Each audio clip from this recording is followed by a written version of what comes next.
થોડું મતલબ ઉતાવળમાં એવું કહી દીધું કે રાજા જે થાય હારા માટે થાય છે. કેવું? આ જે થયું ને હારા માટે થયું, તમે ચિંતા કરશો. તો રાજાને આવ્યો ગુસ્સો. એક તો કે મારો અંગૂઠો કપાઈ ગયો અને તું પાછો એવું કહે છે કે જે થાય આના હારા માટે થાય છે. તો રાજાનું મગજ જ્યું. રાજા તો એટલે રાજા જ કહેવાય ને.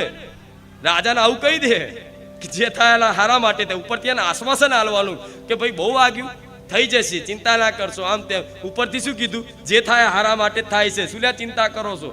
એનું ખોપરું જ્યું, મગજ જ્યું કે તું એક તો આ અંગૂઠો કપાઈ જાય, તું પાસે કહે છે હારા માટે થાય છે. આ મંત્રીને ઘાલ દો જેલમાં. શું? મંત્રીને ઘાલ દીધો જેલમાં. હવે એ જેલમાં ગાલ્યા પછી થોડાક સમય, મહિના કે એકાદ મહિનામાં એ રાજા એકવાર ફરી મતલબ જંગલમાં નીકળ્યા હશે. એમને એમ ઘોડે સવારી થઈ અને જોડે, અને એ દિવસે મતલબ રાજાને એવી ઈચ્છા હતી કે આજે હું એકલો ભ્રમણ કરું. કોઈ આવતા, કોઈ સેનાપતિ, કોઈ સિપાહીઓ જોડે આવતા નહીં. બરોબર? તો કે વેશ બદલીને હું મારી જાતે હું ભ્રમણ કરવું છે. તો રાજા એક વેશ બદલી અને ઘોડે સવારી આખા એના વિસ્તારમાં નીકળ્યા. તો એ વિસ્તારમાં નીકળતા નીકળતા એક ઘનઘોર જંગલ આવ્યું. અને ઘનઘોર જંગલમાં અમુક તાંત્રિકો સાધના કરતા હતા. પેલા તાંત્રિકો આવતા હતા ને, એવા સાધના વાળા, એવા તાંત્રિકો ત્યાં સાધના કરતા હતા. તે તાંત્રિકો જે સાધના કરતા હતા તે એ કબીલો જે હોય, એ વિસ્તારમાં જે રહેતા હોય, એમની પરંપરા એવી હતી કે પહેલા કોઈ બી વ્યક્તિ કદાચ અહીંથી નીકળે, કોઈ બી મનુષ્ય, એની આપણે બલિ અર્પણ કરવાની, બલિ ચઢાવવાની. આવો સંકલ્પ હતો એમનો કે કોઈ બી નીકળે અહીંયા તો એની બલિ આપણે ચઢાવવાની. શું કરવાનું? બલિ એની ચઢાવવાની. તો એટલા મેં રાજા નીકળ્યા ને હમણે તો બધા તીર કોમઠાન લઈને, ભાલા લઈને રોકી લીધા રાજાને. આટલા બધા રાજા પકડાઈ જાય એટલે સીધા જ આમને લઈ જાય. અહીંયા ચાલ્લો બાલ્લો પેલા બકરાને બલિ આલે ને એ રીતે હાર ને બહાર પહેરાવી અને ચાલ્લો બાલ્લો કરીને બલિ આલવા તૈયાર કરી નાખ્યા. જે બી એ શક્તિ હોય એને બલિ આલવા માટે. બરોબર? તો બલિ આલવાના જ હતા. આમ કરીને કેવું? રાજાને એવું કે મરી ગયો, આજ મરી ગયો. બલિ આલવાના હતા. એમનો જે ગુરુ હતો ને, ગુરુ એવું કીધું ઉભારો ઉભારો ઉભારો. તો કે શું થયું? તો કે ઉભારો, બલિ એકદમ આલાશે નહીં. તો કે કેમ? તો કે આપણે એવી પ્રથા છે કે જે મનુષ્યની બલિ આપવામાં આવે, જે વ્યક્તિની બલિ આપવામાં આવે, એ વ્યક્તિ પૂરેપૂરો સાજો હોવો જોઈએ. એનો એક અંગ કપાયેલો હોવો જોઈએ, એનો એક અંગ તૂટેલો હોવો જોઈએ.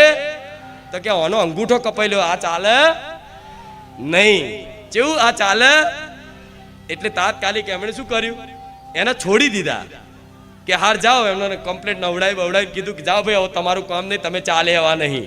બચી ગયા કે ભગવાનની કૃપાથી બચી ગયા કે અંગૂઠો કપાયેલો હતો, નકર બલિ ચડી જાય. તો રાજા તો તરત મંત્રીની વાત યાદ આવી. મંત્રીએ કીધું તું જે થાય હારા માટે થાય છે. હારું અંગૂઠાએ જ મને બચાયો, આ અંગૂઠાએ જ મને બચાયો. તો હવે તો રાજાએ તરત જ ખુશ થઈ, પ્રસન્ન થઈ અને રાજ દરબારમાં જઈને બધા સિપાહીઓને, સેનાપતિને, બીજા બધા મંત્રીઓને બોલાયા કે પેલાને આઝાદ કરી દો ને એને મારી આગળ લઈને આવો, એનો ધન્યવાદ કહેવો છે, એના પ્રણામ કરવા છે. તો મંત્રી આયા ને મંત્રીને કીધું કે મારી ભૂલ થઈ જાય, મેં તમને આવી રીતે બોલ્યો, અને પણ આ તમે જે કીધું ને જે થાય હારા માટે જ થાય છે, આ વાત તમારી સત્ય સાબિત થઈ કે આ અંગૂઠો જો ના કપાયો હોત તો આજે મારું મૃત્યુ થઈ જાત, મારું બલિ આપી દેત, મારી આજે બલિ ચડી જ જાત, પણ આ અંગૂઠાના લીધે હું બચી ગયો. બસ આ વાત થી પ્રસન્ન થયા રાજા. મંત્રીને કીધું તમારે જે ઇનામ જોતું એ બોલો. મંત્રીએ કે મારે કોઈ ઇનામ જોતું નહીં, પણ રાજા કે એક પ્રશ્ન છે કે બરોબર છે કે ભાઈ મારો અંગૂઠો કપાયો, જે થાય હારા માટે થાય છે, પણ તમે ચોક કોઈ ગુનો તમારે જેલમાં મેં તમને ઘાલ દીધા એ શેના હારા માટે? મેં તમને જેલમાં ઘાલ્યા એ છે તમને હારા માટે. બધું ભગવાન હારા માટે કરે, તો મેં તમને જેલમાં ઘાલ દીધા 1 મહિનો, તો એ શેના હારા માટે? તો મંત્રીએ કીધું કે રાજા જ્યારે તમે એકલા જાઓ તો મને જોડે લઈ જાઓ છો. જો મને જેલમાં ના નાખ્યો હોત તો હું તમારી જોડે હોત, તો તમારો અંગૂઠો કપાયેલો જોઈ અને તમને છોડી દેતો. પણ મારા તો બધા અંગ હાજા હતા, તો મારી જોડે બલિ ચડી જાય. આ વાતથી શું સાબિત થાય? ભગવાન જે રચાવે બધું અત્યારે એવું લાગે કે દુખી છું, કાલે ખબર પડે કે ના ભગવાન મંગલ ભવન મંગલહારી કે છે ને, દ્રવ સુ દશરથ અજીર બિહારી. ભગવાનનું નામ, ભગવાનની મહિમા મંગલ જ છે, પણ આ જ્ઞાન નથી ને એના લીધે તમે દુખી થાવ છો. અંગૂઠો પણ આ બધી કહાનીઓ નહીં, આ સત્ય વાર્તાઓ છે. અને આ વાર્તાઓ ખાલી કલ્પના નથી. આ બધી આપણા પુરાણોમાં, ગ્રંથોમાં બધું લખેલું છે કે જેથી ભક્તોનો ભરોસો ટકી રહે કે જે થાય હારા માટે થાય છે. એમ બેઠી અને ભગવાનનો આભાર માની, ભગવાનની કૃપા માની, ભગવાનને પ્રાર્થના કરી અને વેઠવાની થોડી શક્તિ રાખે. ઉપરથી વેઠવાની જગ્યાએ તમે મેણા મારી લો છો. આટલા ટાઈમ દીવા કર્યા, આટલા ટાઈમ આ કર્યું, આટલા ટાઈમ આ કર્યું, કશું થતું નહીં. આ તો જવા દો ભાઈ, હું તો રામ રામ કરીને થાક્યો. આ તો બધી વાતો છે. એટલે જો ખાલી વાતો હોય ને તો આવા લાખો મારા ભક્તો આકર્ષિત થઈને દર રવિવાર આટલો મેરો ના થાય. જો આ પાખંડો હોત, આ નાટક હોત, આ બધા ખેલ હોત ને તો આ બધા ખેલ જોવા નહીં આયા. ખેલ જોવા હોય તો મોબાઈલમાં દેખાય છે. આ શું ખોટું? તો તમે ખેલ જોવા આવ્યા છો? ના, તમે આપે રૂપે આકર્ષિત થઈને આવ્યા છો. અને આકર્ષિત તમારી અંતર આત્માથી ખેંચાઈને આવ્યા છો. જેવું અંતર આત્માથી ખેંચાઈને આવ્યા છો. હું કોઈને આમંત્રણ નહીં આવતી, દર રવિવારે આવજો તોય આવો. તો ગોર પડ્યો હોય ને, ગોર મીઠો ગોર, મીઠાશ હોય ને જ્યાં, કીડીઓ આપે રૂપે ઉભરાય. તો અહીં ગોર પડ્યો છે, મીઠાશ છે, એટલે કીડીઓ મકોડા ઉભરાય જ ને. આ શું ખોટું? ઓ જે કીડીની જે મકોડાની જેટલી તાકાત સામર્થ્ય છે એટલું લઈ જશે. આ શું ખોટું? હા, તો જે પરિવારમાંથી 2-4 સભ્યો આવતા હોય એ પરિવાર ખરેખરમાં મારી કૃપા પાત્ર છે.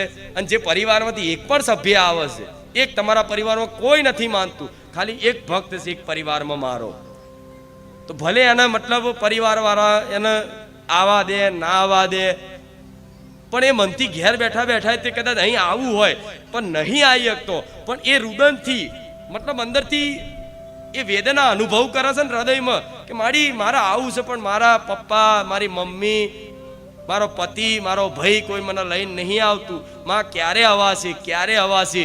તો એવા ભક્તોને કહીશ, ઘેર બેઠા વિડીયો જોનારા ભક્તોને કહીશ કે તમે ચિંતા ના કરતા, તમે આ હૃદયથી આ પીડા અનુભવ કરો છો તો તમે અહીં નહીં આવી શકો તો કંઈ નહીં, હું તમારા ઘેર આવી, હું સપનામાં આવીશ કે ગમે ત્યાં અણસાર આલીશ, પણ તમને એવો વિશ્વાસ અપાઈશ કે હું ખુખાર મેળડી આવી. આ શરીર રૂપીથી તો નહીં જ જતી હો. આ મારા દીકરાની શરીર રૂપીથી, આ ચુંદડી રૂપીથી હું જતી નથી. એટલે આવો ભરોસો રાખજો. આ બધા તમારા ભરોસાના લીધે જ બધું આ બધી મહિમા જોવા મળે છે. બારેજા ધામની શોભા, બારેજા ધામની ગરિમા, બારેજા ધામની પવિત્રતા જાળવવાનું કામ કોનું હોય? બારેજા ધામના ભક્તોનું. આ ધામ તમારું પોતાનું છે ને? આ માતા તમારી પોતાની માનો છો ને? તો આ ધામની પવિત્રતા, આ ધામની ગરિમા, આ બધું જાળવવાની, આ ધામની સ્વચ્છતા જાળવવાની આ બધી જવાબદારી કોની? ભક્તોની ને, મારા સેવકોની ને.